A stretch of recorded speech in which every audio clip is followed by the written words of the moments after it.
بسم اللہ الرحمن الرحیم.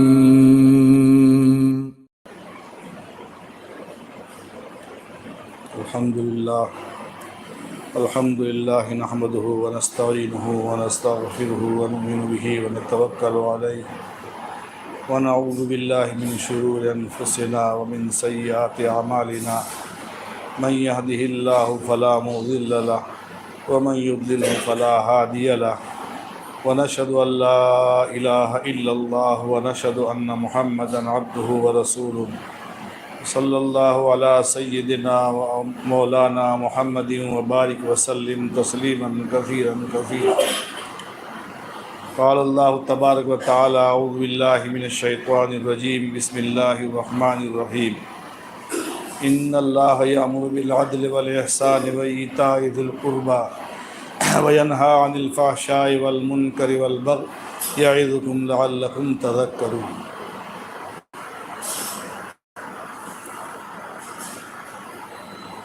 محترم عزیز و دوست اور بزرگو،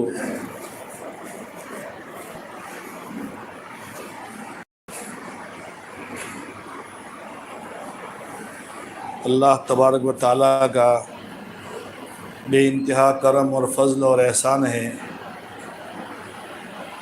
کہ ایمان بھی عطا فرمایا،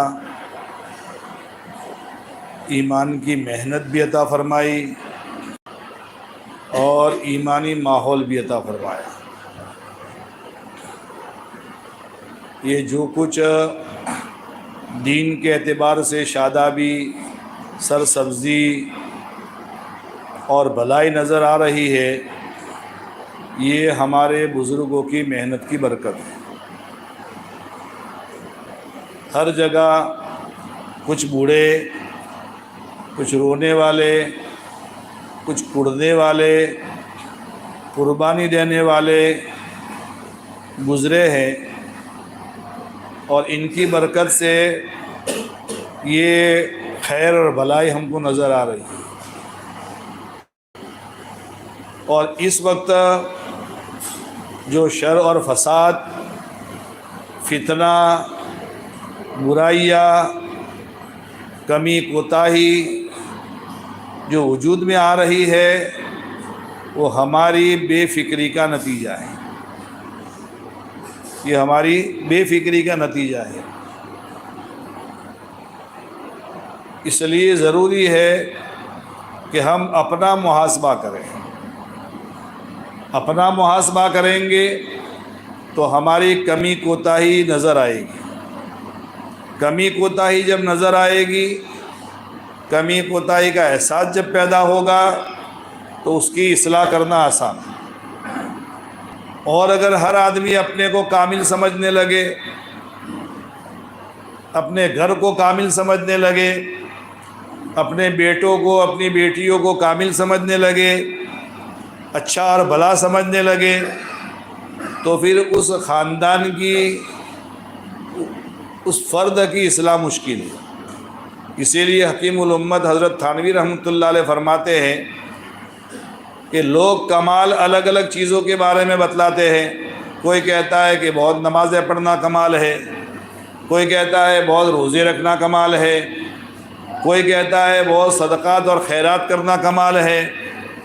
لیکن حکیم الامت مجدد ملت مولانا اشرف علی تھانوی رحمۃ اللہ علیہ فرماتے ہیں کمال یہ ہے کہ آدمی کو اپنی کمی کوتاہی کا احساس پیدا ہو جائے. محققین کے نزدیک کمال یہ ہے کہ اپنی کمی کوتاہی کا احساس پیدا ہو جائے. اگر اپنی کمی کوتاہی کا احساس پیدا ہو گیا تو بہت بڑا کمال حاصل ہو گیا، بہت بڑا کمال آدمی میں پیدا ہو گیا. جب اپنی کمی ہم کو نظر آئے گی، اپنی کوتاہی ہم کو نظر آئے گی، اپنے عیوب جب ہم کو نظر آئیں گے تو دوسروں کے عیوب نظر نہیں آئیں گے، دوسروں کی اچھائیاں نظر آئیں گی.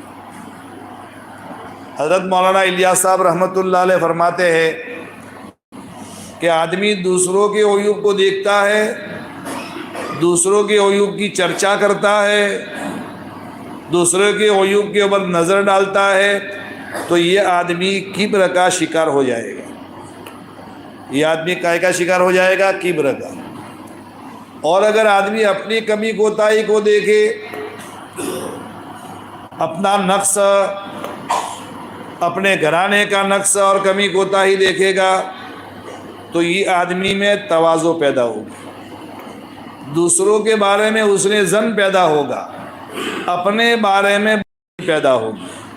اور یہ بہت بنیادی چیز ہے. اپنے بارے میں بدظنی، دوسروں کے بارے میں حسن ظن، یہ بہت بڑا کمال ہے.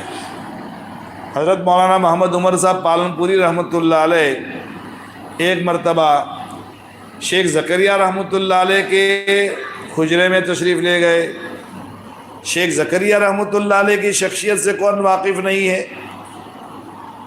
یعنی تمام اہل تبلیغ کے بڑے، تمام مدارس والوں کے بڑے، تمام خانقاہ والوں کے بڑے، تمام حضرات کے مرجع خلائق تھے. نظام الدین کے اکابر بھی ان کے پاس جاتے تھے، 2 دن 3 دن قیام کرتے تھے. ہمارے پڑھنے کے زمانے میں آتے تھے. حضرت جی رحمۃ اللہ علیہ، مولانا عمر صاحب کا پورا قافلہ آتا تھا. بڑے بڑے اولیاء اللہ آتے تھے، بڑے بڑے مشائخ اور شیخ الحدیث آتے تھے. لیکن مولانا محمد عمر صاحب رحمۃ اللہ علیہ نے ایک مرتبہ فرمایا کہ میں شیخ کے کمرے میں گیا تو شیخ زکریا رحمۃ اللہ علیہ جنہوں نے فضائل اعمال کی کتاب لکھی ہے وہ ہچکی مار کر کے رو رہے تھے، ہچکی مار کر کے رو رہے تھے. مولانا نے پوچھا کہ شیخ زندگی بھر آپ نے خدمت کی، دین کی، حدیثیں پڑھائی، حدیثوں کی بڑی بڑی کتابیں آپ نے لکھی، اور آپ نے تزکیے کا کام کیا، تعلیم کا کام کیا، تبلیغ کے کام کی سرپرستی فرمائی، تو آپ کیوں روتے ہیں؟ تو شیخ زکریا رحمۃ اللہ علیہ نے فرمایا کہ بھائی، اللہ کے نبی فرماتے ہیں کہ اللہ تعالیٰ تو رجل فاسق اور رجل فاجر سے بھی اپنے دین کا کام لے لیتے ہیں. فاسق اور فاجروں سے بھی اپنا کام لے لیتے ہیں. اب نہ معلوم کہ میرا نام جو ہے یہ علماء حق میں ہے یا علماء سو میں ہے. اچھے علماء میں میرا نام ہے یا برے علماء میں میرا نام ہے.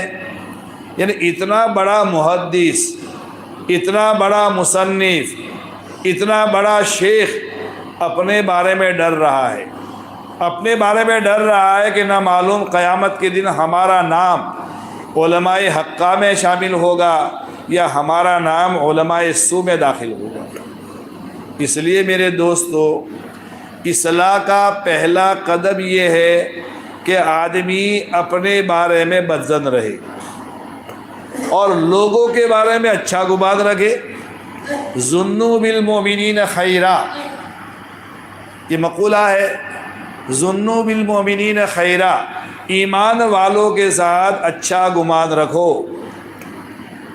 اگر کوئی برا آدمی ہے اور ہم نے اس کو اچھا سمجھ لیا تو قیامت کے دن یہ سوال نہیں ہوگا کہ برے آدمی کو آپ نے اچھا کیوں سمجھا، برے آدمی کو آپ نے اچھا کیوں سمجھا، یہ قیامت کے دن سوال نہیں ہوگا. لیکن اگر کوئی اچھا آدمی ہے، نیک ہے، اس کا تعلق اللہ کے ساتھ ہے، چاہے ظاہری شکل اور ہے لیکن اندر سے اللہ سے جڑا ہوا ہے، تو میرے دوستو اس کو اگر ہم نے برا سمجھا تو قیامت کے دن ہم سے دلیل مانگی جائے گی کہ فلانے آدمی کے بارے میں تم نے بدظنی کی، برا سمجھا. برا ہونے کی دلیل کیا تھی؟ لاؤ شرعی دلیل، لاؤ شرعی دلیل. اس لیے میرے دوستو ہمیں اپنے بارے میں تو متفکر رہنا چاہیے اور اوروں کے بارے میں حسن ظن رہنا چاہیے. یہ معاشرے کی بھلائی کی فشت اول بنیادی پہلی اینٹ ہے. اپنے بارے میں آدمی بدظن ہو، اپنے بارے میں آدمی متفکر ہو، اپنے بارے میں آدمی اللہ سے ڈرتا رہے، لوگوں کے بارے میں اچھا ظن رکھے، اچھا گمان رکھے. حکیم الامت حضرت تھانوی رحمۃ اللہ علیہ نے ایک واقعہ لکھا ہے. ایک بڑے میاں تھے، دین سے بہت زیادہ دور تھے، لوگ سمجھاتے تھے کہ بڑے میاں آپ کا پاؤں قبر میں لٹک رہا ہے، اب تو مسجد میں آؤ، اب تو گناہ چھوڑو۔ تو بڑے میاں کہتے تھے کہ میاں جاؤ تم اپنا کام کرو، جنت کمانا مشکل نہیں، جنت کمانا کوئی مشکل نہیں۔ یہ حضرت تھانوی رحمۃ اللہ علیہ نے یہ واقعہ لکھا ہے۔ اور ایک زمانہ آیا کہ اس زمانے کے بڑے عالم نے فتویٰ دیا۔ کیا فتویٰ دیا؟ سمجھ گئے جہاد کا؟ تو یہ بڑے میاں اس عالم کے پاس گئے، میں اگر میدان کارزار میں اتروں گا تو مجھے کیا ملے گا؟ اگر میں بھی میدان کارزار میں اتر جاؤں اسلام کی حفاظت میں، مسلمانوں کی حفاظت میں، تو مجھے کیا ملے گا؟ تو اس عالم نے کہا کہ آپ کو جنت ملے گی۔ چنانچہ ہتھیار ہاتھ میں لیا، میدان کارزار میں دشمنوں کے جمگھٹے میں گھس گئے، کئی لوگوں کو سلا دیا، اور ایک وار ان کے اوپر آیا اور وہ بھی سو گئے، ہمیشہ کے لیے جام شہادت پی لیا۔ تھانوی صاحب فرماتے ہیں کہ ان بڑے میاں کے بارے میں آپ کیا کہیں گے؟ شہادت ملی یا نہیں ملی؟ اس لیے میرے دوستو، کوئی آدمی کتنا ہی فاسق ہے، کتنا ہی فاجر ہے، کتنا ہی دین سے دور ہے، اس کی خوشامد تو ہم کریں گے، اس پر محنت تو ہم کریں گے، دین میں لگانے کی کوشش تو ہم کریں گے، لیکن اس کے بارے میں بدظنی ہمارے دل میں نہیں آئے گی۔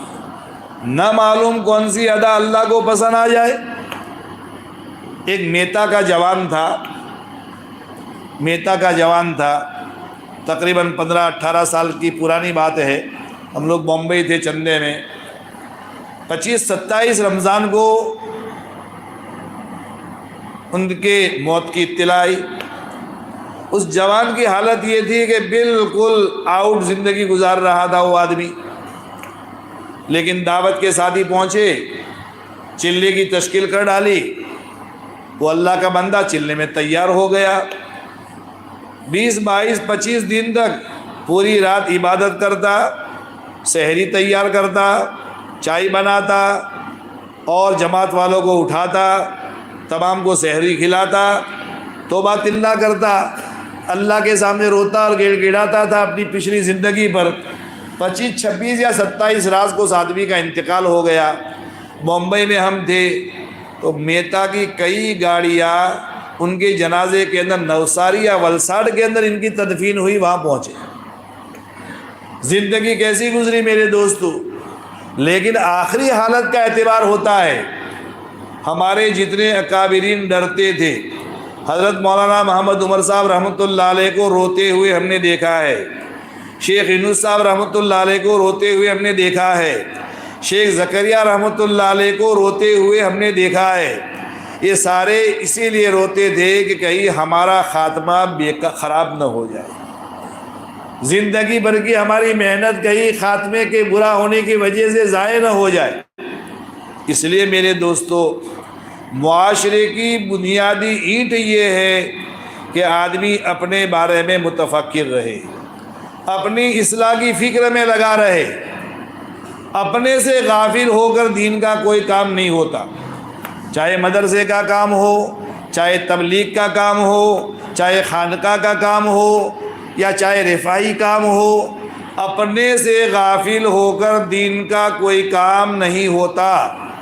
سب سے بنیادی بات یہ ہے کہ آدمی اپنی فکر میں لگا رہے، اپنی فکر کے ساتھ اللہ جتنی توفیق دے آدمی دین کے کام بھی کرے اور درجہ آدمی کا بلند ہو جائے گا۔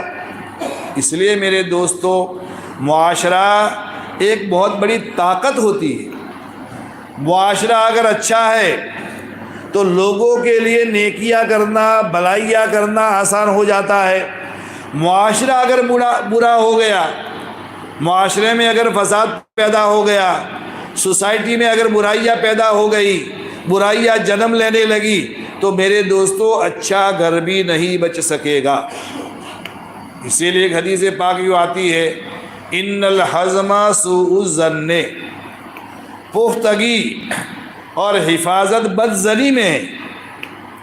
آدمی اپنے بارے میں بدظن رہے، اپنے بیٹوں کے بارے میں، اپنی بیٹیوں کے بارے میں، اپنے ماتحتوں کے بارے میں بدظن رہے۔ اگر ہم اپنے چھوٹوں کے بارے میں بدظن رہیں گے تو ان کی نگرانی کر سکیں گے، ان کی نگرانی کر سکیں گے۔ اور اگر اپنے بیٹوں کے بارے میں ہم خوش فہم ہو گئے، اپنی بیٹیوں کے بارے میں خوش فہم ہو گئے، اپنے بارے میں خوش فہم ہو گئے، تو میرے دوستو آج کی فضا زہریلی فضا ہے۔ ہمارا بیٹا بھی خراب ہوگا، ہماری بیٹی بھی خراب ہوگی، ہم بھی خراب ہو جائیں گے، اور آدمی کو خون کے آنسو سے رونا پڑے گا۔ اس لیے آج کے زمانے میں میرے دوستو بہت چوکنا ہونے کی ضرورت ہے۔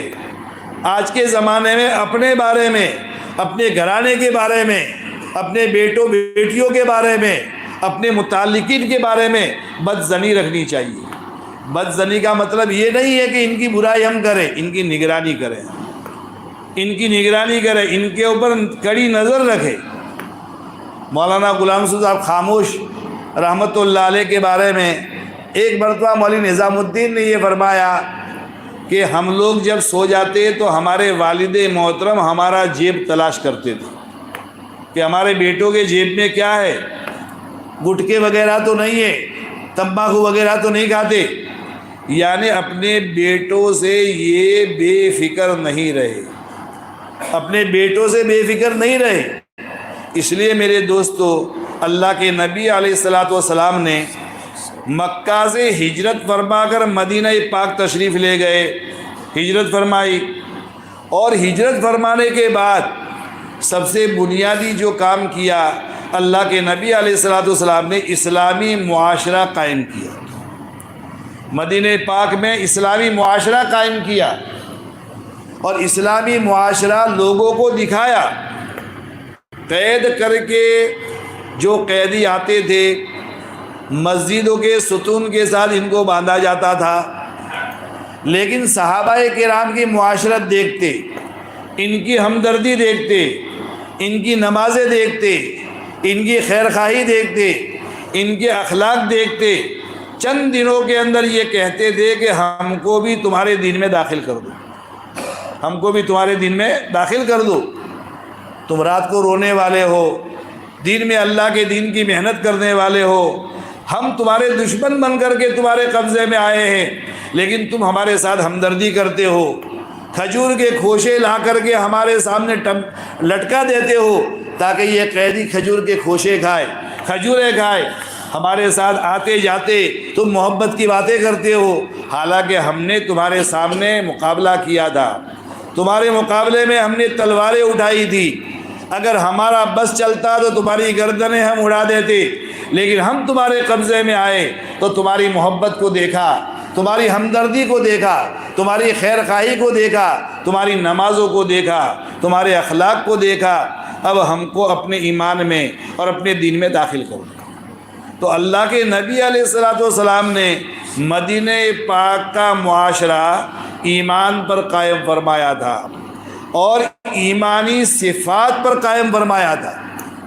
ایمانی صفات کیا ہے دوستو؟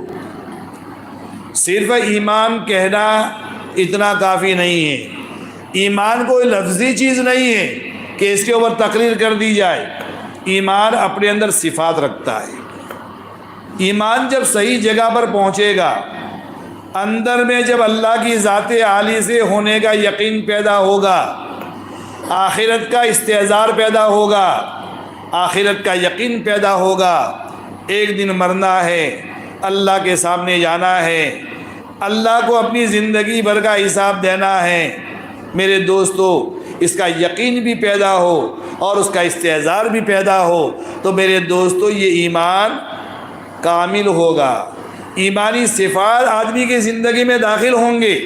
اسی لیے قرآن کریم میں اللہ تبارک و تعالیٰ نے جہاں توحید کو بیان کیا ہے، ایمان کو بھی بیان کیا ہے، ایمان بالغیب کو بیان کیا ہے، رسالت کو بیان کیا ہے، محمد الرسول اللہ جہاں بیان کیا ہے، وہ آخرت کو اللہ تعالیٰ نے بہت زیادہ بیان کیا۔ قرآن میں توحید کے بعد سب سے زیادہ اللہ تعالیٰ نے آخرت کو بیان کیا۔ جب تک آدمی کے سامنے آخرت نہیں ہوگی، موت اور موت کے بعد والے منظر نہیں ہوں گے، میرے دوستو آدمی اپنی اصلاح نہیں کر سکتا۔ اسی لیے اللہ تعالیٰ نے فرمایا الیوم یجمعکم لیوم الجمع ذالک یوم التغابن، یاد کرو اس دن کو جس دن روز محشر میں ہم تم سب کو جمع کریں گے، ذالک یوم التغابن، اور یہ ہار جیت کا دن ہوگا۔ قیامت کا دن میرے دوستو یہ ہار اور جیت کا دن ہوگا۔ اس وقت اعلان ہو جائے گا اللہ کی طرف سے وَامْتَازُوا الْيَوْمَ أَيُّهَا الْمُجْرِمُونَ، اے مجرموں، اے ہمارے باغیوں، اے ہمارے نافرمانوں، اے اپنی زندگی کے اندر اپنے جی کے چوچلوں کو پورا کرنے والوں، ہماری نافرمانی کے ساتھ زندگی گزارنے والوں، آج تم الگ ہو جاؤ اور ہمارے نیک بندے الگ ہو جائیں گے۔ قرآن کہتا ہے ذالک یوم التغابن، یہ ہار جیت کا دن ہوگا، ہار جیت کا دن ہوگا۔ اس دن جس کو اللہ تعالیٰ نے اپنی رضا کا پروانہ دے دیا، جنت کی سرٹی دے دی، ہمیشہ کے لیے وہ آدمی کامیاب ہو گیا۔ اور اس دن اگر اللہ نے پکڑ کر لی ہماری زندگی اور ہمارے اندر کی برائیوں کو دیکھ کر، اللہ نے اگر ہماری پکڑ کر دی تو یہ ہمارے ہارنے کا دن ہوگا۔ یہ ہارنے کے بعد کوئی آدمی جیت نہیں سکے گا، اور جیتنے کے بعد آدمی کو ہار کا منہ نہیں دیکھنا پڑے گا۔ یہ آخری فیصلہ اللہ کے وہاں ہوگا، یوم یجمعکم لیوم الجمع ذالک یوم التغابن۔ یاد کرو اس دن کو جس دن روز محشر میں، قیامت کے میدان میں ساری انسانیت کو ہم جمع کریں گے، اور یہ ہار جیت کا دن ہوگا۔ یوم التغابن کا ترجمہ یہ بھی فرمایا ہے یہ دھوکے کے کھلنے کا دن ہوگا۔ دنیا میں تو آدمی دھوکہ دے دیتا ہے، اپنے پارٹنروں کو دھوکہ دیتا ہے، اپنے باپ کو دھوکہ دیتا ہے، بڑوں کو دھوکہ دے دیتا ہے، چکمہ دے دیتا ہے، خیانت کر ڈالتا ہے، لیکن وہ دن ہوگا کہ دھوکہ کھل جائے گا، ہر ایک کا دھوکہ کھل جائے گا، اور دھوکہ کھولنے والا علیم بما فی الصدور ہوگا، خبیر بما تعملون ہوگا، دلوں کے بھیدوں کا جاننے والا خدا ہوگا، تمہارے سارے کرتوتوں سے باخبر ہونے والا خدا ہوگا۔ جب اس نے دھوکہ کھول دیا، کسی کے بارے میں کہہ دیا کہ یہ تو منافق تھا، یہ تو ظاہر کا ڈور تھا، اندر میں دین نہیں تھا، اندر میں ایمان نہیں تھا، اندر میں نفاق تھا، تو میرے دوستو اللہ جب دھوکہ کھول دیں گے اور ظاہر کر دیں گے تو اللہ کے مقابلے میں کوئی آ کر میرے دوستو سفارش نہیں کر سکتا۔ اسی لیے میرے دوستو آخرت کا استحضار معاشرت کو بنانے کے لیے، معاملات کو بنانے کے لیے بھی انتہا ضروری ہے۔ جتنا ایمان عبادت کے لیے چاہیے، ہمارے مولانا عبدالرحمن صاحب کھریاسدہ والے فرماتے تھے کہ عبادتوں کے لیے جتنا ایمان چاہیے، اتنا ایمان معاشرت اور معاملات کے لیے کافی نہیں ہے، معاشرت اور معاملات کے لیے اس سے زیادہ ایمان چاہیے۔ اس لیے کہ عبادتوں کا کرنا آسان ہے، نوافل کا پڑھنا آسان ہے، تہجد کا پڑھنا بھی آسان ہے، اشراق اور چاشت کا پڑھنا بھی آسان ہے، لیکن بڑے بڑے لوگوں کے پاؤں معاشرت کے معاملے میں پھسل جاتے ہیں، معاملات کے معاملے میں بڑے بڑے لوگوں کے پاؤں پھسل جاتے ہیں، خیانت میں آدمی مبتلا ہو جاتا ہے۔ میرے دوست اس کے لیے اور زیادہ ایمان کی ضرورت ہے۔ آخرت کا استحضار آدمی کو میرے دوستوں سدھار سکتا ہے۔ اللہ کی عظمت، اللہ کے نبی کا عشق اور محبت اور آخرت کا استحضار، یہ تین بنیادی پوائنٹ ہے۔ اگر یہ حقیقت میں ہمارے دلوں میں آ جائے تو اندھیروں میں بھی آدمی گناہ کرتے ہوئے ڈرے گا، اندھیروں میں بھی گناہ کرتے ہوئے ڈرے گا، اندھیروں میں غلط چیزوں کو دیکھتے ہوئے ڈرے گا، اس لیے کہ اندر میں اس بات کا یقین ہے علیم بما فی الصدور ہے، دلوں کے بھیدوں کا جاننے والا خدا ہے۔ ہمارے دل و دماغ میں جو کھچڑی پک رہی ہے، جو تصورات ہیں اور جو گندی اسکیمیں ہیں، یہ بھی اللہ تعالیٰ جانتا ہے، اور ہمارے اندر کی خیر کو بھی اللہ جانتا ہے، اور یہ سارا ریکارڈ بھی ہو رہا ہے میرے دوستو، ہمیں پتہ نہیں ہے، لیکن کرامن کاتبین یہ ریکارڈ کر رہے ہیں ہماری خلوتوں کو بھی ریکارڈ کر رہے ہیں، ہماری جلوتوں کو بھی ریکارڈ کر رہے ہیں، لوگوں کے سامنے ہمارے جو گناہ ہوتے ہیں اس کو بھی فرشتے لکھ رہے ہیں۔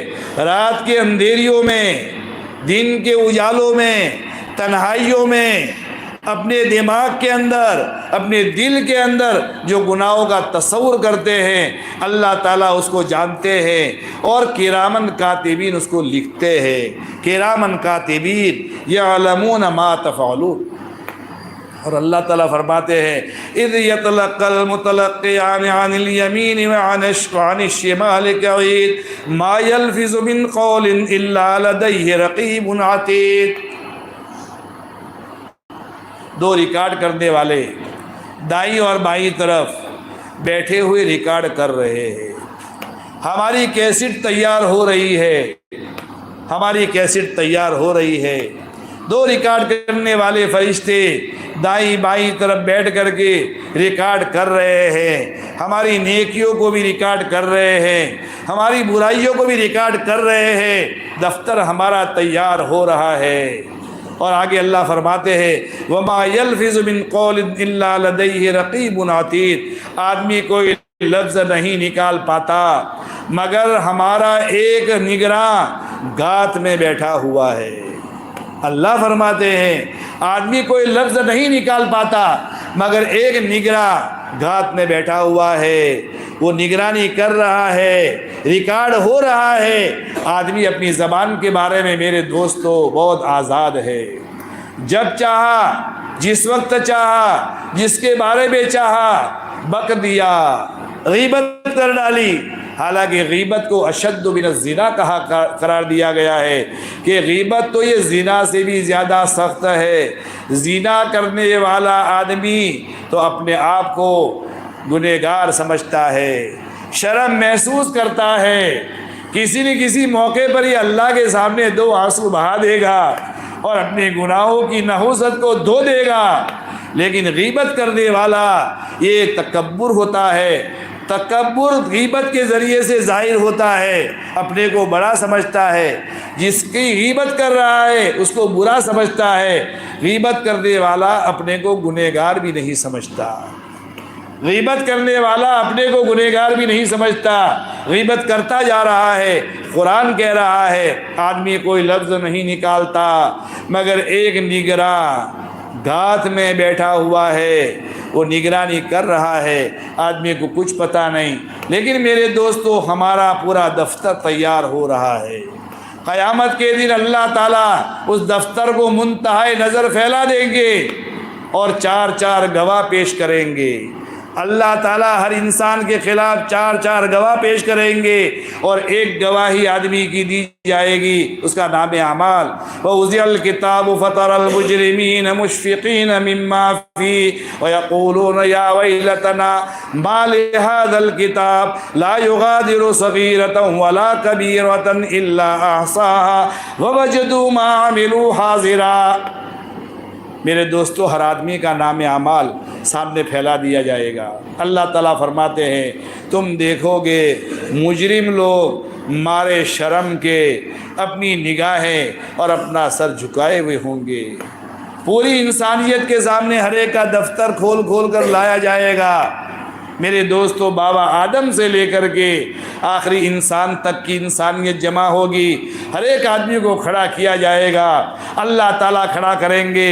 درمیان میں کوئی ترجمان نہیں ہوگا، درمیان میں کوئی وکیل نہیں ہوگا، ڈائریکٹ اللہ سوال کریں گے اور اللہ جواب لیں گے۔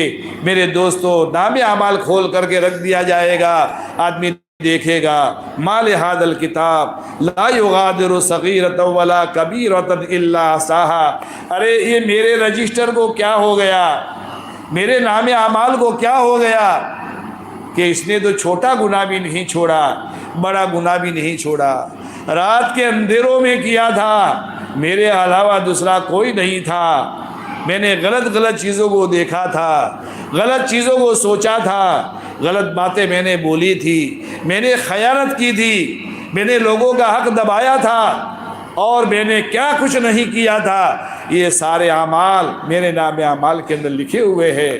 لا یغادر صغیرۃ ولا کبیرۃ الا احصاها، نہ چھوٹی بات چھوڑی ہے نہ بڑی بات چھوڑی ہے۔ ووجدوا ما عملوا حاضرا، اور زندگی بھر کے سارے کرتوت کو سامنے موجود پائے گا، ساری انسانیت دیکھے گا۔ اللہ فرمائیں گے کفا بنفسک اليوم علیک حسیبا، ہر آدمی اپنا حساب کرنے کے لیے کافی ہے۔ یہ دفتر کو دیکھ لو، تمہارے نام اعمال دیکھ لو اور اپنا فیصلہ کر لو کہ تمہیں جنت میں جانا ہے کہ جہنم میں جانا ہے۔ اور یہ اس کے علاوہ بھی میرے دوستو 4 گواہ پیش کریں گے اللہ تعالیٰ، اس کے علاوہ 3 گواہ لائیں گے۔ زیادہ لمبی بات کرنے کا ارادہ نہیں ہے میرے دوست، آخرت کا استحضار ہی آدمی کو بچا سکتا ہے۔ تو معاشرت کی بنیاد اللہ کے نبی علیہ السلام نے مدینہ پاک میں ایمان پر بنائی تھی، ایمان پر رکھی تھی۔ ایمان اگر آدمی کا ہے اللہ کی ذات عالی پر، اللہ کے نبی پر، قرآن کریم کے اوپر، اور آخرت کے دن پر، آخری دن پر، قیامت کے دن پر، اور اس کا استحضار ہے، تو یہی آدمی میرے دوستو گناہوں سے بچ سکتا ہے۔ معاشرت کے گناہ اور معاملات کی گناہ میرے دوستو عبادتوں کے گناہوں سے زیادہ خطرناک ہے، اس لیے کہ عبادتوں کا گناہ یہ بھی گناہ ہے، اپنے خالق کا گناہ ہے، اپنے مالک کا گناہ ہے، جس نے ہم کو پیدا کیا، کروڑ نعمتوں سے ہم کو نوازا، اس کی نافرمانی ہمیں نہیں کرنی چاہیے۔ لیکن معاشرت کا گناہ جو ہوتا ہے اور معاملات کا جو گناہ ہوتا ہے، یہ بندوں کے حقوق ضائع کرنے کا گناہ ہوتا ہے۔ معاشرت کا معنی کیا ہوتا ہے میرے دوستو؟ معاشرت کا مطلب کیا ہوتا ہے؟ اسلامی معاشرت کا مطلب یہ ہے کہ آدمی کی زندگی گزارنے کا طریقہ اور طرز ایسا ہو، ہمارے طرز زندگی سے کسی انسان کو بھی تکلیف نہ ہو، ہمارے طرز زندگی سے کسی کو تکلیف نہ ہو، نہ ہماری بیوی کو تکلیف ہو، نہ ہمارے بیٹوں کو تکلیف ہو، نہ ہماری بیٹیوں کو تکلیف ہو، نہ ہماری بہو کو تکلیف ہو، نہ ہمارے اڑوس پڑوس کے لوگوں کو تکلیف ہو، نہ ہمارے پڑوسیوں کو تکلیف ہو، نہ کسی انسان کو تکلیف ہو، یہاں تک کہ بے ایمان ہمارے بھائیوں کو بھی ہم سے تکلیف نہ ہو۔ آدمی کی طرز زندگی ایسی ہونی چاہیے۔ آج اپنا محاسبہ کر لے میرے دوستو، آج اپنا محاسبہ کر لے۔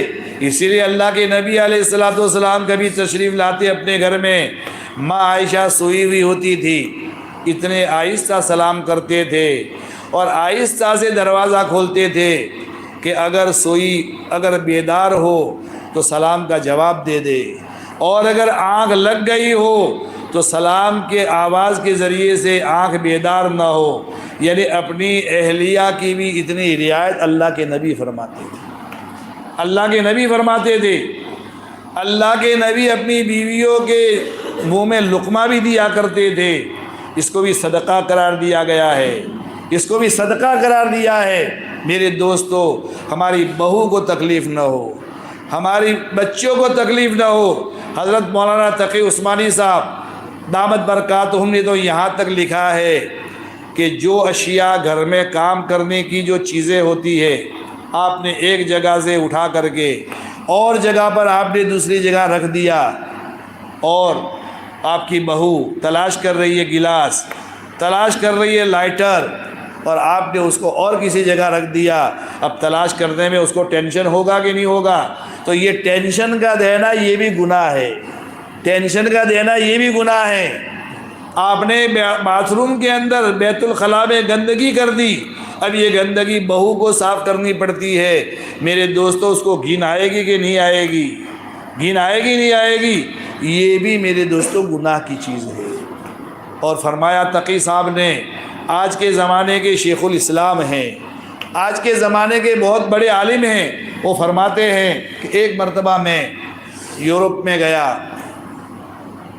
اور ٹرین کے اندر میں استنجا کے لیے گیا، ٹوائلٹ کے دروازے پر گیا تو ایک لیڈی، ایک عورت انگریز دروازے میں کھڑی تھی، دروازے میں کھڑی تھی۔ چونکہ وہ تو جسٹس تھے، چیف جسٹ تھے، جز تھے. انہوں نے کہا کہ آپ ضرورت ہو تو آپ اندر چلی جاؤ، اور اگر آپ فارغ ہو گئی ہے تو اپنی سیٹ پر بیٹھ جاؤ. تو کہا کہ مسٹر میں فارغ ہو گئی لیکن ابھی میں نے فلش نہیں کیا اور آج اسٹیشن آ گیا. اور پہلے ہم نے دیکھا ہے کہ ساری ناپاکی نیچے گرا کرتی تھی، اب اس کا انتظام ہو گیا ہے. اب اگر میں فلش کروں گی تو یہ ساری گندگی جو ہے یہ اسٹیشن پر نیچے اترے گی، نیچے پڑے گی اور لوگوں کو تکلیف ہوگی. اب میں دروازے میں کھڑی ہوں تاکہ دوسرا کوئی آدمی جائے گا تو اس کو بھی گھن آئے گی. اب جب یہ گاڑی چلے گی، جنگل میں جائے گی، 2-5 منٹ کے بعد میں فلش کر کے ٹوائلٹ کو صاف کر کے پھر میں اپنی جگہ پر بیٹھوں گی. تو تقی صاحب فرماتے ہیں کہ اسلام کی چیزوں کو ان یورپین اور امریکہ والوں نے لے لیا، حالانکہ ان کے وہاں بہت زیادہ برائیاں ہیں، بہت زیادہ عریانیت ہے، لیکن بہرحال ان کی اچھائی کو تو ماننا پڑے گا، ان کی اچھائی کو تو ماننا پڑے گا. امانت داری کے ساتھ کاروبار کرتے ہیں. میرے دوستو، امانت داری جہاں پائی جائے گی وہاں ان کی منڈیاں چلے گی، اور جہاں خیانت آئے گی وہاں جہاں نہیں دیکھا جائے گا. اللہ تعالیٰ یہ نہیں دیکھیں گے کہ بھئی یہ خیانت کرنے والے تو مسلمان ہیں، ایمان والے ہیں، مدرسے والے ہیں، تبلیغ والے ہیں، چلو خیانت کرنے دو لیکن ان کی منڈیاں تو ہم چلائیں گے. ایسا نہیں دیکھا جائے گا. اللہ کی کچھ سنتیں ہیں، اللہ نے کچھ ضابطے بنائے ہیں کہ اگر امانت داری کے ساتھ ایک بے ایمان اور کافر اور مشرک بھی کاروبار کرے گا اس کا کاروبار چلے گا، اور اگر ایک ایمان والا ہے، اللہ کو مانتا ہے، اللہ کے نبی کو مانتا ہے، لیکن خیانت کے ساتھ اگر کاروبار کرے گا اس کا کاروبار زیادہ نہیں چلے گا، اس کا کاروبار زیادہ نہیں چلے گا. اس لیے میرے دوستوں، معاملات کی بے دینی ہماری زندگی سے کن کو تکلیف پہنچتی ہے؟ ماضی میں، گزشتہ میں اگر کسی سے تکلیف پہنچ گئی ہو میرے دوستو، معافی صافی کا معاملہ کر لے. اگر کوئی مالی حق ہم نے دبا دیا ہے، سستا سودا ہے میرے دوستو، معاوضہ دے دے، مالی حق ادا کر دے. مرنے سے پہلے اللہ نے یہ چانس دیا ہے، اور اگر آنکھیں بند ہو گئی میرے دوستو، ہمارا مال ہمارے بیٹے اڑائیں گے، مزے کریں گے. قبر کے اندر باپ کو بھگتنا پڑے گا، آخرت میں باپ کو بھگتنا پڑے گا. اس سے پہلے میرے دوستو، حقوق والوں کے حقوق ہم ادا کر دیں. معاشرت کی بے دینی میرے دوستو آدمی کو کھا جائے گی. ابھی میں نے دیوان مشائخ کے اندر میں نے دیکھا کہ حضرت عثمان غنی رضی اللہ تعالیٰ عنہ نے ایک مرتبہ اپنے غلام کو ایک چاٹا مار دیا. غلام ہوتا ہے، کبھی مارا بھی جاتا ہے، لیکن فوراً تنبہ ہو گیا، اور فوراً حضرت عثمان غنی رضی اللہ تعالیٰ دل کے نرم آدمی تھے، فوراً فرمایا اپنے غلام سے، غلطی ہو جانا یہ بشری تقاضا ہے، غلطی ہو جانا یہ بشریت کا تقاضا ہے، لیکن غلطی ہونے کے بعد اپنی غلطی کے اوپر اڑے رہنا، اپنی غلطی کا احساس کا نہ ہونا، یہ شیطانیت ہوتی ہے. غلطی تو حضرت آدم علیہ السلام سے بھی ہوئی، لیکن احساس پیدا ہو گیا. اتنے روئے کہ ان کے آنسو کے اندر گھاس اگی، اور ایک غلطی شیطان سے بھی ہوئی، لیکن وہ میرے دوستو اس نے شیطانیت کے اعتبار سے اللہ کے سامنے مقابلے پر آ گیا، ہمیشہ کے لیے مردود ہو گیا. تو غلطی ہو جانا، کبھی قصور کا ہو جانا، یہ بڑی بات نہیں ہے، یہ تو بشریت کا تقاضا ہے. صحابہ کرام سے بھی غلطی ہو گئی، لیکن اللہ کے نبی کی خدمت میں آ کر کہنے لگی ایک عورت، امرت غامدیہ، کہنے لگی طہرنی یا رسول اللہ، اللہ کے نبی مجھ سے تھوڑی غلطی ہو گئی ہے اور بچہ رہ گیا ہے، مجھے اے اللہ کے نبی پاک کر دیجئے. اگر آپ نے پاک کر دیا تو جہنم کی آگ سے میں بچ جاؤں گی، اور اگر دنیا نے میں نے چھپا دیا اور مجھے پاک نہیں کیا تو آخرت کی آگ کے اندر مجھے جلنا پڑے گا. اللہ کے نبی منہ پھیرتے رہے، وہ اقرار کرتی رہی. اللہ کے نبی نے کہا وضع حمل کے بعد میں آنا، بچہ پیدا ہو جانے کے بعد میں آنا. پھر آئی، پھر دوبارہ آئی، بچے کے ہاتھ میں روٹی کا ٹکڑا دے کر کے آئی، لیکن اس وقت اللہ کے نبی نے فرمایا کہ اس کو سنسار کیا جائے گا۔ ایک صحابی کے منہ سے تھوڑی سی جملہ نکل گیا، اس کے بارے میں حقارت والا جملہ نکل گیا، اللہ کے نبی نے فرمایا اس عورت نے ایسی توبہ کی ہے، ایسی توبہ کی ہے کہ اگر مدینہ والوں پر توبہ کو تقسیم کر دیا جائے، سارے مدینہ والوں کی مغفرت ہو جائے یا 40 آدمیوں کی مغفرت ہو جائے۔ میرے دوستو یہ گناہ تو ہوا، صحابہ کرام سے بھی ہوا، لیکن فوراً احساس کا پیدا ہو جانا ایمان کا تقاضا ہے۔ اور گناہ ہو جانے کے بعد میں اگر آدمی ڈھٹائی پر اتر جائے اور ضد پر اگر آدمی آ جاتا ہے تو یہ میرے دوستو شیطانیت ہے۔ حضرت عثمان غنی رضی اللہ تعالیٰ عنہ کو تنبؤ ہو گیا، اپنے غلام سے کہا، بلایا کہ بھائی جیسے میں نے تم کو چاٹا مارا تم بھی تماچا مجھے مار دو، تاکہ دنیا میں مسئلہ سوا سوا ہو جائے، برابر سرابر ہو جائے، ورنہ آخرت میں کہیں ایسا نہ ہو کہ ساری دنیا کے سامنے اللہ تعالیٰ بدلہ لے میرا، اس سے پہلے تم مجھے بدلہ لے لو۔ لجاجت کے ساتھ کہا، لیکن خادم بہرحال حضرت عثمان غنی کا خادم اور غلام تھا، اس نے کہا کہ میں نے دل سے معاف کر دیا۔ تو آخرت کا استحضار میرے دوستو بہت بڑی چیز ہے۔ تو اللہ کے نبی علیہ الصلوۃ والسلام نے معاشرت کی بنیاد میرے دوستو ایمان پر رکھی، معاشرت کی بنیاد حیا اور شرم پر رکھی۔ آج میرے دوستو ہمارے گھروں سے حیا سوز مناظر نظر آتے ہیں، حیا کو جلانے والے لباس پہنے جاتے ہیں، عریانیت اور بے شرمی کے لباس ہماری بچیاں اور ہماری بہنیں پہنتی ہیں، اور کبھی ہمارے چہرے کے اوپر شکن نہیں پڑتا، کبھی دو لفظ ہم بولنے کے لیے تیار نہیں ہیں۔ ہماری بچیوں کے لباس بدل گئے، ان کے برقعے بدل گئے، ان کی عادتیں بدل گئی۔ میرے دوستو اللہ کے نبی فرماتے ہیں کلکم رائن وکلکم مسئول عن رعیتہ، تم میں سے ہر ایک آدمی نگراں ہے، ذمہ دار ہے۔ قیامت کے دن ہر ذمہ دار سے اپنے ماتحتوں کے بارے میں سوال کیا جائے گا۔ ایک عورت اپنی بے دینی کی وجہ سے چار مردوں کو جہنم میں لے کر جائے گی، اپنی بے دینی کی وجہ سے چار مردوں کو جہنم میں لے کر جائے گی، اپنے شوہر کو جہنم میں لے کر جائے گی، اپنے بیٹے کو جہنم میں لے کر جائے گی، اپنے باپ کو جہنم میں لے کر جائے گی، اپنے بھائی کو جہنم میں لے کر جائے گی۔ کیوں؟ اس لیے کہ میری بے دینی کو سب نے دیکھا تھا، لیکن کبھی مجھے ایک کڑک آواز سے مجھے ٹوکا نہیں تھا، کہ جی مجھے سمجھا نہیں تھا۔ اس لیے معاشرت کی بنیاد اللہ کے نبی علیہ الصلوۃ والسلام نے حیا اور شرم پر رکھی تھی۔ حیا اور شرم میرے دوستو ہمارے گھروں میں یہ اسلام کی بنیاد ہے، یہ نبیوں کی سنت ہے۔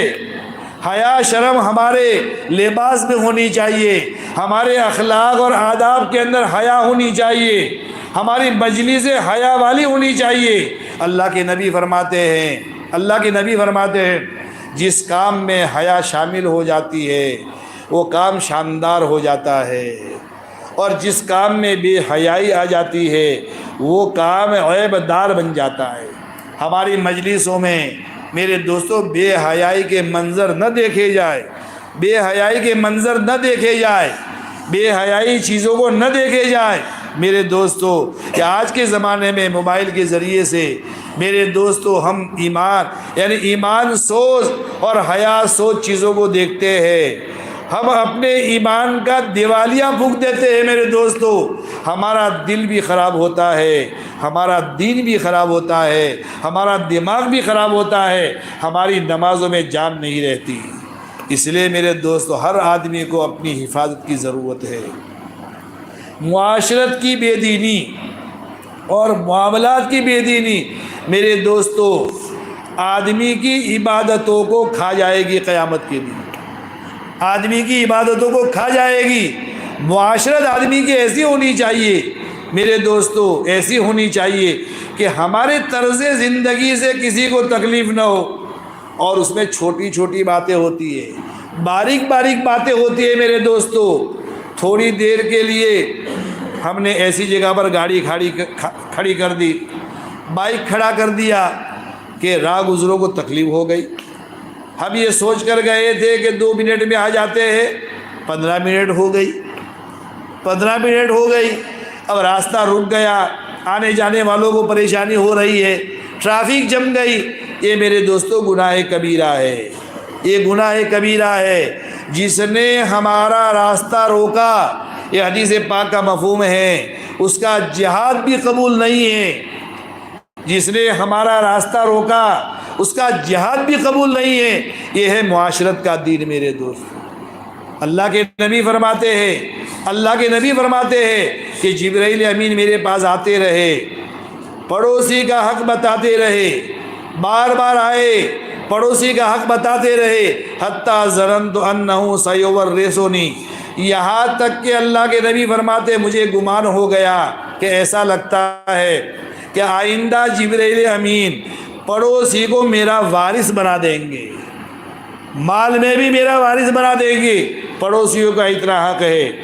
آدمی بہت بیدار مغزی کے ساتھ، سوجھ بوجھ کے ساتھ سوچے کہ میرے پڑوسیوں کو میری وجہ سے تکلیف تو نہیں ہے، میرے محلے والوں کو میری وجہ سے تکلیف تو نہیں ہے، میرے گاؤں والوں کو میری وجہ سے تکلیف تو نہیں ہے، ورنہ یہ تکلیف اٹھانے والے کل قیامت کے دن ہمارے مقابلے میں دعوے دار ہوں گے۔ اور معاملات کا حاصل میرے دوستو یہ ہے کہ کسی کی ایک پائی ہمارے ذمے باقی نہ رہے۔ معاملہ دنیا میں ہم کلیئر کر دیں، حقوق والوں کے حقوق ہم ادا کر دیں، اگر ادا نہیں کرتے ہم اپنی کاپی کے اندر لکھ لیں۔ بہت سارے لوگ بڑھ کر چلے جاتے ہیں، وارثوں میں اختلاف ہو جاتا ہے، وارثوں کی لڑائیاں ہو جاتی ہے، ورثہ آتے ہیں مدرسوں میں، دارالافتاء میں، ذمہ داروں کے پاس کہ مولانا مرنے والا تو مر گیا لیکن ہمارے بارے میں کچھ لکھا نہیں ہے، کہاں سے لینا ہے، کہاں سے دینا ہے۔ بہت سارے مانگنے والے آتے ہیں لیکن کوئی لکھا ہوا نہیں ہے۔ لکھان پٹی کرنا اپنی کاپی میں یہ واجب ہے، واجب ہے، واجب ہے۔ اگر ہمیں کسی کے پاس سے لینا ہے اس کو بھی آدمی لکھ لے، اگر کسی کا حق ہمارے ذمے نکلتا ہے تو اس کو بھی لکھ لے، قرض اگر دیا ہے یا قرض ہم نے لیا ہے اس کو بھی ہم لکھ دے۔ اگر کسی موقع پر بر وقت اگر آنکھ لگ گئی، آنکھ مچ گئی ہماری اور قبر میں چلے گئے، لکھان پٹی ہوگی تو اس کو پڑھا جائے گا، قرضہ ہمارا ادا کیا جائے گا، وصول کیا جائے گا، حق والوں کا حق ادا کیا جائے گا۔ اور اگر ویسے ہی ہم چلے گئے میرے دوستو، دنیا دنیا دنیا کرتے کرتے چلے گئے، حق والوں کے حقوق ہمارے ذمے باقی رہے تو میرے دوستو معاملہ نمٹے گا نہیں۔ بڑی کچہری کے اندر یہ معاملہ ہمارا آئے گا، پوری انسانیت قائم ہوگی، فیصلہ کرنے والا اللہ تعالیٰ اکیلا ہوگا۔ اس وقت میرے دوستو ہماری گردنیں نیچی جھک جائے گی۔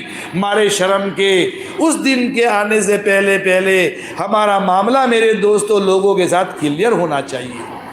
مالی حقوق ہے، جانی حقوق ہے، کسی کو سخت سست کہہ دیا ہے میرے دوستو، آدمی چھوٹے باپ کا نہیں ہوگا، اگر معافی مانگ لے گا چھوٹے باپ کا نہیں ہوگا میرے دوستو، بلکہ اللہ کے لیے جو تواضع کرتا ہے اللہ تعالیٰ اس کو اٹھا دیتے ہیں، اللہ اس کو بلند کر دیتے ہیں۔ یہ تو اللہ کے نبی کی حدیث ہے، اللہ کے نبی کا فرمان ہے۔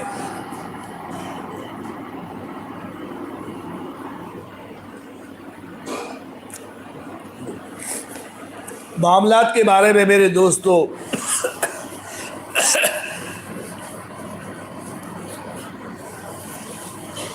ایک مرتبہ علامہ سیوطی رحمۃ اللہ علیہ نے یہ واقعہ لکھا ہے، معاملات کا مسئلہ میرے دوستو بہت سنگین ہے، ہر آدمی کو اپنے بارے میں چوکندہ رہنا چاہیے، فکر مند رہنا چاہیے۔ دیکھو میرے دوستو، تنگی ترشی کے ساتھ زندگی تو گزر جائے گی، بنگلہ نہیں ہے جھونپڑے میں زندگی گزر جائے گی، ٹائلسیں نہیں ہے پلاسٹر میں زندگی گزر جائے گی میرے دوستو۔ فقیر بھی مر کر قبر میں جاتا ہے اور اپنے زمانے کا بادشاہ بھی قبر میں چلا جاتا ہے، وہاں تو مٹی میں سونا ہے سب کو۔ یہ تو میرے دوستو چند دن کا تماشا ہے، چند دن کا تماشا ہے، بنگلہ ہو کہ جھونپڑا ہو فرق نہیں پڑتا، لیکن میرے دوستو مسئلہ آخرت کا ہے۔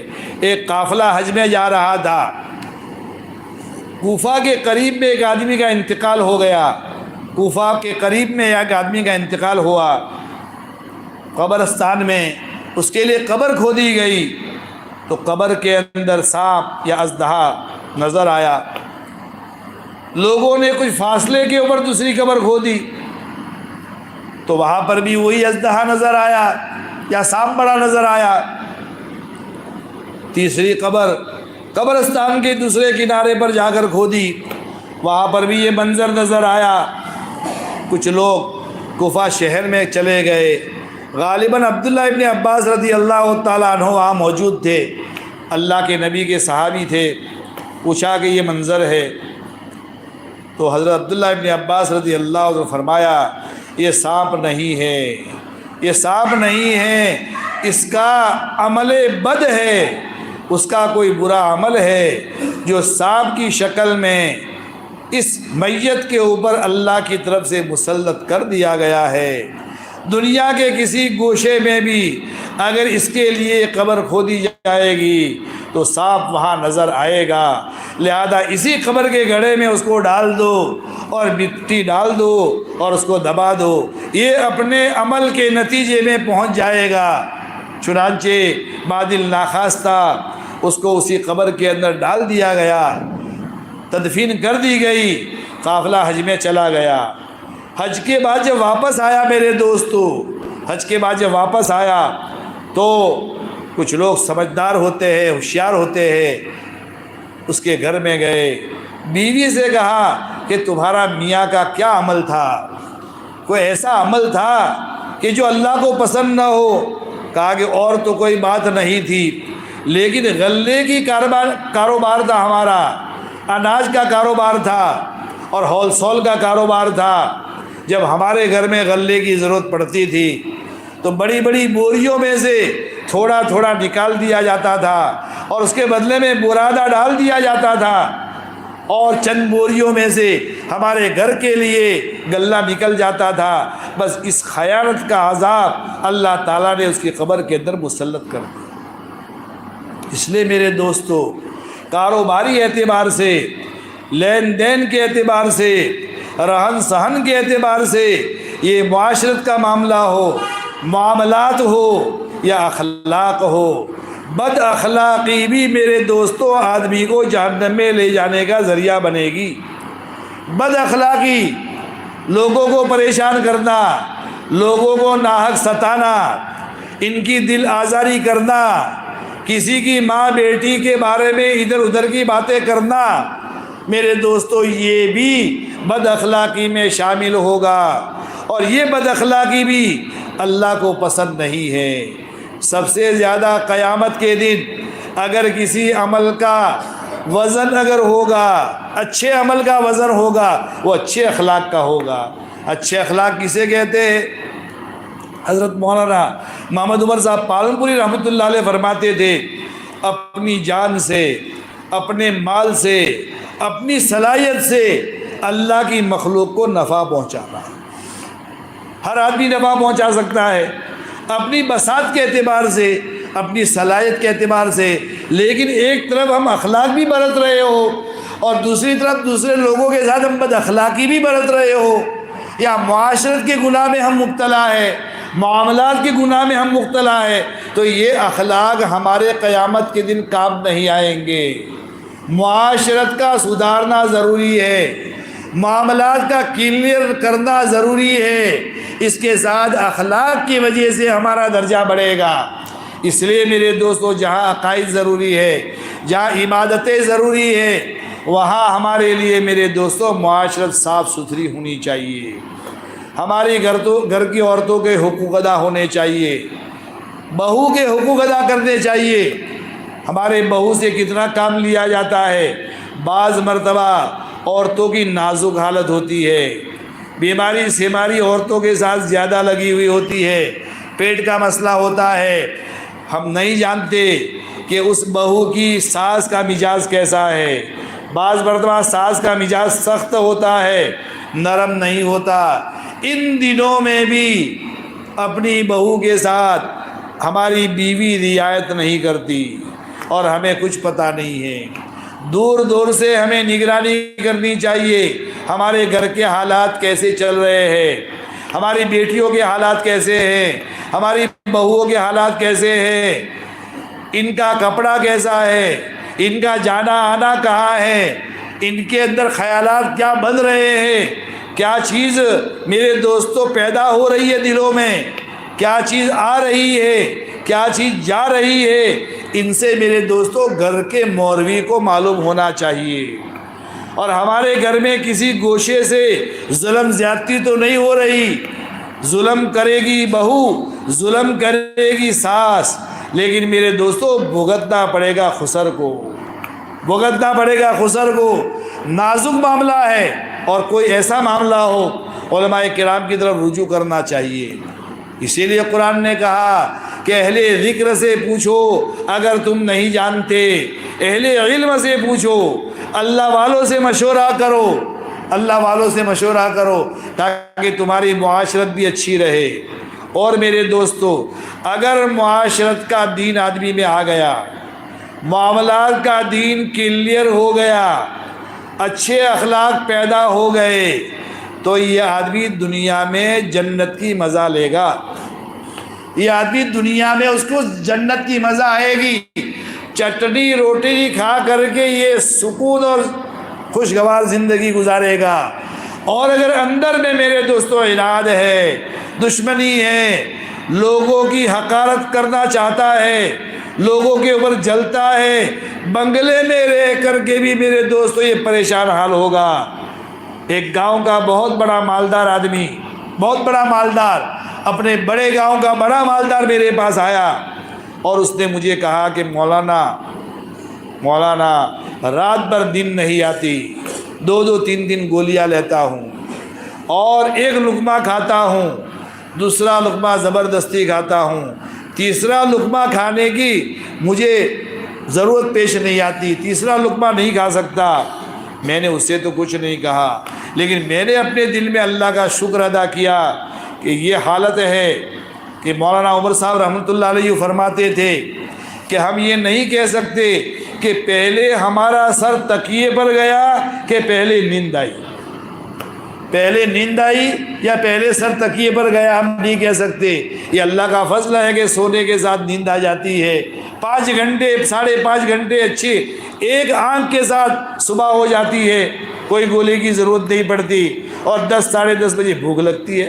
اگر کروڑ پتی ہے تو اپنی جگہ کا کروڑ پتی، ہمیں اس سے کیا لینا دینا؟ وہ کروڑ پتی بیچارہ 2 چپاتی نہیں کھا سکتا، رات بھر نیند نہیں آ سکتی۔ میرے دوستو، یہ بے دینی کا عذاب ہوتا ہے، یہ معاشرت کی بے دینی اور معاملات کی بے دینی اور بد اخلاقی آدمی کے دل کے اندر بے چینی پیدا کر دیتی ہے، آدمی کے دل کے سکون کو چھین لیتی ہے۔ اس لیے میرے دوستو، معاشرت کی بنیاد اللہ کے نبی نے ایمان پر رکھی تھی، معاشرت کی بنیاد اللہ کے نبی نے حیا پر رکھی تھی، شرم پر رکھی تھی، معاشرت کی بنیاد اللہ کے نبی نے خیر خواہی پر رکھی تھی۔ کس کے لیے خیر خواہی؟ عام مسلمانوں کے لیے خیر خواہی۔ وَلِأَئِمَّةِ الْمُسْلِمِينَ 3 مرتبہ اللہ کے نبی نے فرمایا، ارے دین تو خیر خواہی کا نام ہے، ارے دین تو خیر خواہی کا نام ہے۔ صحابہ کرام نے پوچھا، اللہ کے نبی کس کے ساتھ خیر خواہی؟ اللہ کے نبی علیہ السلام نے فرمایا، وَلِأَئِمَّةِ الْمُسْلِمِينَ وَعَامَّتِهِمْ، مسلمانوں کے اماموں کے ساتھ خیر خواہی کرنا۔ کیا مطلب؟ مسلمانوں کے اجتماعی کام لے کر جو چلنے والے ہیں، چاہے مدرسوں کا کام لے کر چلنے والے ہو، چاہے جماعت کا کام لے کر چلنے والے ہو، چاہے جمعیتوں کا کام لے کر چلنے والے ہو، چاہے گاؤں کا متولی پناہ سنبھالنے والے ہو، یا چاہے مسجد کی ریکھ دیکھ کرنے والے ہو، اجتماعی کام لے کر چلنے والے ہیں، ان کے ساتھ خیر خواہی کرنا یہ عین دین ہے، یہ عین دین ہے۔ ان کے بارے میں ادھر ادھر کی باتیں کرنا میرے دوستو اللہ کو پسند نہیں، اللہ کے نبی کو پسند نہیں ہے۔ ہاں کوئی بات اگر ایسی ہے آپ کی سمجھ میں نہیں آتی، تنہائی میں جا کر کے کہو کہ یہ بات مناسب نہیں ہے، یہ آپ کی خیر خواہی پر یہ ڈال ہوگی، یہ خیر خواہی ہوگی۔ لیکن کسی بھی اجتماعی کام کو لے کر چلنے والا کسے باشد میرے دوستو، کسے باشد۔ اسی لیے تو اللہ کے نبی نے فرمایا کہ اپنی امیر کی اطاعت کرو، اگرچہ وہ حبشی کالا کلوٹا اور غلام ہو، پھر بھی اس کی بات کو مانو، اس لیے کہ اجتماعی کام سنبھال رہا ہے۔ اجتماعی کام کو لے کر چلنا آسان نہیں ہوتا میرے دوستو، لوگوں کی کڑوی کسیلی سننا پڑتا ہے، اس لیے یہ بھی ضروری، یہ بھی عین دین کا تقاضا ہے۔ اس لیے اللہ کے نبی نے یہ بنیادی معاشرت کی چیزیں بتائی، ایمان پر ہمارا معاشرہ ہو، شرم حیا پر ہمارا شادیوں میں بھی بے شرمی کے مناظر نہ ہو میرے دوستو، عید کے موقع پر بھی بے شرمی کے مناظر نہ ہو، ہم مکلف محنت کے ہیں۔ اللہ کے نبی علیہ السلام نے فرمایا، اللہ کے اے ہمارے پیارے نبی، آپ اپنی ذات کے مکلف ہیں، لوگوں کو ترغیب دو۔ یہ اصلاح معاشرہ کا کام میرے دوستو ترغیبی ہے۔ کسی بستی میں اگر اصلاح معاشرہ کی جماعت ہے، بستی والے ساتھ دینے والے ہیں، جڑ کر بیٹھ کر کے کام کر رہے ہیں، انشاءاللہ اللہ کی ذات سے امید ہے کہ ہمارے گاؤں میں کوئی بڑا فتنہ نہیں آئے گا۔ اگر بڑا فتنہ آ رہا ہے تو یہ ہماری بے فکری کا نتیجہ ہے۔ ہمیں اپنی بے فکری دور کرنی چاہیے۔ سوچنے والے تو کچھ لوگ ہوں گے میرے دوستو، لیکن ساتھ دینے والا سارا گاؤں ہونا چاہیے۔ ذمہ داروں کا بھی ساتھ ہو، علماء کرام کا بھی ساتھ ہو، مالداروں کا بھی ساتھ ہو، ہر ایک کی اجتماعیت کے ساتھ اصلاحی معاشرے کا کام بھی ہو۔ جیسے دعوت و تبلیغ کا کام ہوتا ہے، یہ بھی ایک کام دین کا اہم کام ہے، بنیادی کام ہے۔ اسی طریقے سے اصلاحی معاشرے کا کام بھی میرے دوستوں بنیادی کام ہے۔ اللہ کے نبی نے بھی معاشرے کا کام کیا ہے، صحابہ کرام نے بھی معاشرے کا کام کیا ہے، یہ کوئی نئی بات نہیں ہے۔ میرے دوستوں بزرگوں نے بھی معاشرے کا کام کیا ہے، بڑا اہم کام ہے، ترغیبی کام ہے، کسی سے الجھنا نہیں ہے، کسی سے لڑنا بھیڑنا نہیں ہے، لیکن ترغیب تو دے سکتے ہیں۔ شادیاں سامنے آ رہی ہے، شادیوں کے موقع پر سنتیں زندہ ہو، اللہ کے نبی کی سنتیں زندہ ہو، میرے شرم اور حیا والا معاملہ ہو میرے دوست، اس کی محنت ابھی سے شروع ہو جائے گی، نمایاں طور پر انشاءاللہ فرق ہوگا، یہ پورا دین زندگی میں آئے گا، پورا فائدہ ہم کو ملے گا۔ اور اگر کوئی گوشہ میرے دوستوں اگر خالی ہے تو اس گوشے سے بے دینی آئے گی۔ جیسے مکان ہم نے بنا دیا لیکن ایک دیوار نہیں بنائی تو بارش کا پانی بھی آئے گا، دھول بھی آئے گی، دھوپ بھی آئے گی۔ دنیا کی اسی طریقے سے میرے دوستو دین کے تمام شعبوں کا کام ہونا چاہیے، تزکیے کا کام بھی ہونا چاہیے، تعلیم کا کام بھی ہونا چاہیے، تبلیغ کا کام بھی ہونا چاہیے، اللہ والوں کی خدمت میں بھی جانا چاہیے، اور میرے دوستو معاشرے کا کام بھی ہونا چاہیے۔ سارے کام ہوں گے پورا دن زندہ ہوگا، پورا دن زندہ ہوگا، پوری کامیابی ملے گی، دنیا اور آخرت میں سرخ روئی ملے گی۔ کوئی کام بھی ایسا نہیں ہے میرے دوستو کہ اس کام کو اللہ کے نبی نے نہ کیا ہو، اللہ کے نبی کے صحابہ کرام نے نہ کیا ہو، اولیاء اللہ نے نہ کیا ہو۔ یہ سارے کام اولیاء اللہ نے کیے ہیں۔ دعوت و تبلیغ کا کام بھی کیا، تعلیم اور تعلم کا کام بھی کیا، اور تزکیے کا اور تصوف کا کام بھی کیا، معاشرے کا کام بھی کیا۔ اللہ تعالیٰ ان تمام کاموں میں پورے دل جوئی کے ساتھ، دل جمعی کے ساتھ اور اخلاص کے ساتھ اللہ تعالیٰ ہم سب کو لگنے کی توفیق عطا فرمائے۔ وآخر دعوانا الحمدللہ رب العالمین۔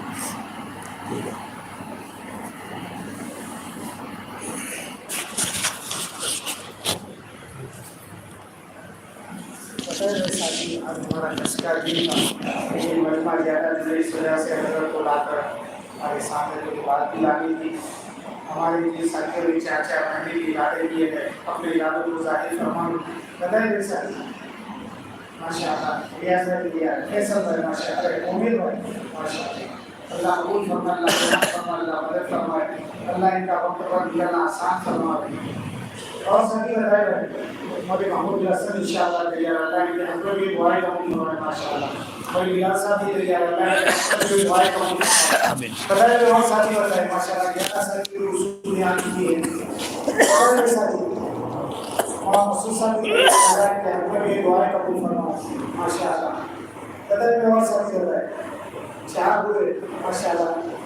سفیان بھائی تیار اللہ ہے کہ حضرت کی دعائیں قبول فرمائے۔ سلمان بھائی تیار اللہ کے اکبر کی دعائیں قبول فرمائے 6 ہوئے قدر ویسا ابھی 5 ساتھی اور باقی ہے ہونا تو یہ چاہیے کہ ہمیں 2 جماعتیں دینی چاہیے کیونکہ ہمارے حلقے کا اجتماع ہے بھائی مجاہد والے ماشاءاللہ بڑی قربانی دے رہے وہاں تشکیل کے لیے جانا ہوتا ہے وہاں کے خالصہ سے کارگزاری سنائی کہ ہم بامبے میں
ساتھ ساتھ میں ہمارے حضرت نے جن باتوں کو ہمیں ہدایت دی ہے اس پر ہمیں توجہ دینی ہے اور اللہ تعالیٰ سے مدد سے رسنے سے پہلے ہمیں مانگنا ہے کہ اللہ کو ہمیں ان سارے اعمال پر کھڑا فرما دے اور برائیوں اور فتنوں سے ہم سب کو بچا لے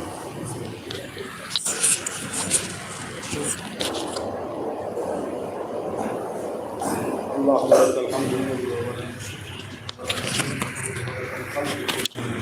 وإليك يرجع الأمر كله بيدك الخير إنك على كل شيء قدير يا رب صل وسلم دائما أبدا على حبيبك خير الخلق كلهم اللهم أنت مالك الملك تؤتي الملك من تشاء وتعز من تشاء وتذل من تشاء بيدك الخير إنك على كل شيء قدير اللهم ربنا اغفر لي ولوالدي وللمؤمنين يوم يقوم الحساب ربنا لا تزغ قلوبنا بعد إذ هديتنا وهب لنا من لدنك رحمة إنك أنت الوهاب اللهم احسن عاقبتنا في الامور كلها واجرنا من خزي الدنيا وعذاب الاخره اللهم انا نسالك الهدى والتقى والعفاف والغنى اللهم انا نسالك العفو والعافيه والمعافاه الدائمه في الدنيا والاخره اللهم انصر الاسلام والمسلمين في مشارق الارض ومغاربها اللهم انصر الاسلام والمسلمين في مشارق الارض ومغاربها اللهم انصر الاسلام والمسلمين في مشارق الارض ومغاربها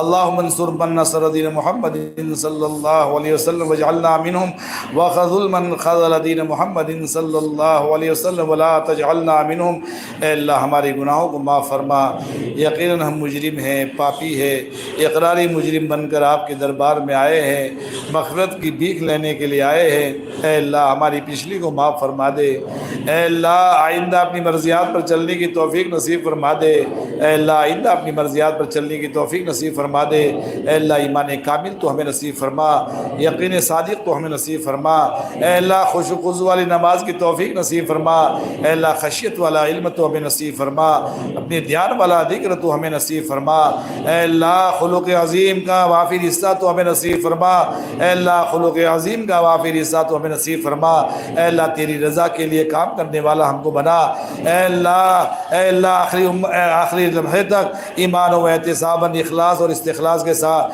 تیرے دین کے کام میں لگے رہنے کی توفیق نصیب فرما اے اللہ مظلوم مسلمانوں کی مدد فرما اے اللہ چاروں طرف سے ان کی مدد فرما اے اللہ مظلوموں کی حمایت فرما اے اللہ غیبی مدد کو شامل حال فرما اے اللہ ظالموں کو زیر فرما اے اللہ ظالموں کو زیر فرما اے اللہ ظالموں کو زیر فرما اے اللہ یہ امت قسم پرسی کی حالت میں زندگی گزار رہی ہے، اے اللہ ان کے سر پر کوئی ہاتھ پھیرنے والا نہیں ہے۔ اے بے سہاروں کا سہارا بننے والے خدا، مظلوم مسلمانوں کا سہارا بن جا۔ اے بے سہاروں کا سہارا بننے والے خدا، مظلوم مسلمانوں کا سہارا بن جا۔ اے اللہ بے سہاروں کا سہارا بننے والے خدا، مظلوم مسلمانوں کا سہارا بن جا۔ اے اللہ بچے بھی شہید ہو رہے ہیں، اے اللہ بوڑھے بھی شہید ہو رہے ہیں، عورتیں ہیں، معذور ہیں، اے اللہ نہ کہا جا سکتا ہے نہ سنا جا سکتا ہے۔ اے اللہ آسمان کی نیچے اور زمین کی دھرتی پر اے اللہ ان کا کوئی یار و مددگار نہیں ہے۔ اے اللہ بے یار و مددگار کا مددگار ہونے والا خدا تو ان کا مددگار بن جا۔ اے اللہ تو غیبی مدد کو شامل حال فرما، اے اللہ غیبی مدد کو شامل حال فرما۔ تیرا ارادہ وجود ہے، اے اللہ تیرا چاہ لینا کافی ہے۔ اے اللہ ان کی مدد کو تو چاہ لے، ان کی مدد کا ارادہ کر لے۔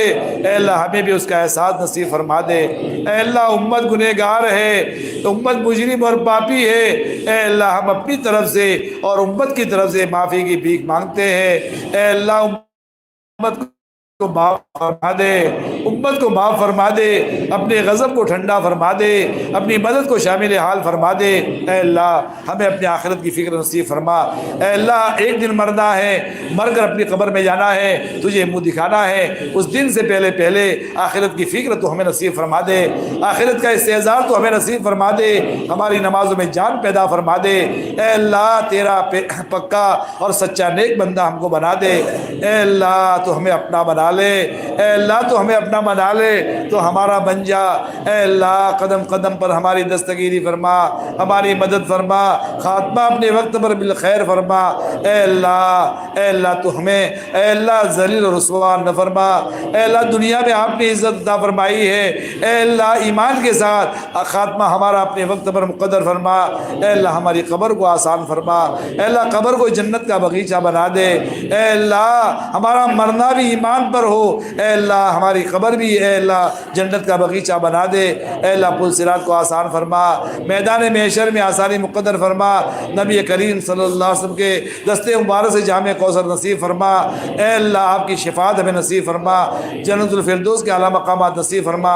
اے اللہ جو کہا گیا سنا گیا، اے اللہ کہنے والا بھی محتاج ہے، سننے والے بھی محتاج ہے، صحیح معنوں میں ہمارے اندر فکر پیدا فرما دے۔ اے اللہ جیسی عبادتوں کی فکر ہمارے اندر آئی، اے اللہ اور آپ کی توفیق سے نمازوں کا اہتمام ہوتا ہے، اے اللہ تو ہمیں معاشرت کی اصلاح کی بھی فکر نصیب فرما، معاملات کی اصلاح کی بھی فکر نصیب فرما، اور اچھے اخلاق بنانے کی بھی فکر نصیب فرما۔ اے اللہ کامل دین تو ہمیں نصیب فرما، کامل کامیابی تو ہمیں نصیب فرما۔ اے اللہ جو کام ہو رہا ہے، اے اللہ جو تیرے بندے تیرے راستے میں جانے کی نیتیں کی، ارادے کیے، اور اجتماعات جو ہونے والے ہیں، ہمارے بزرگوں کا جو دورہ ہونے والا ہے، اے اللہ پوری کامیابی نصیب فرما۔ اے اللہ امت کی بے دینی کو ختم فرما، امت پر سے اپنے غیظ و غضب کو دور فرما، امت کے اوپر رحم کا، کرم کا، فضل کا معاملہ فرما۔ تیرے کرم کے بغیر امت کی نیا کنارے پر نہیں لگے گی، اے اللہ امت کے ساتھ آسانی مقدر فرما۔ اے اللہ مظلوموں کی مدد فرما، اے اللہ مظلوموں کی مدد فرما، اے اللہ مظلوموں کی مدد فرما، ظالموں کو زیر فرما، ظالموں کو زیر فرما۔ اے اللہ خذہم اخذ عزیز مقتدر، خذہم اخذ عزیز مقتدر۔ ربنا تقبل منا انك انت السميع العليم وتب علينا انك انت التواب الرحيم برحمتك يا ارحم الراحمين وصلى الله على النبي الكريم وعلى اله وصحبه اجمعين برحمتك يا ارحم الراحمين۔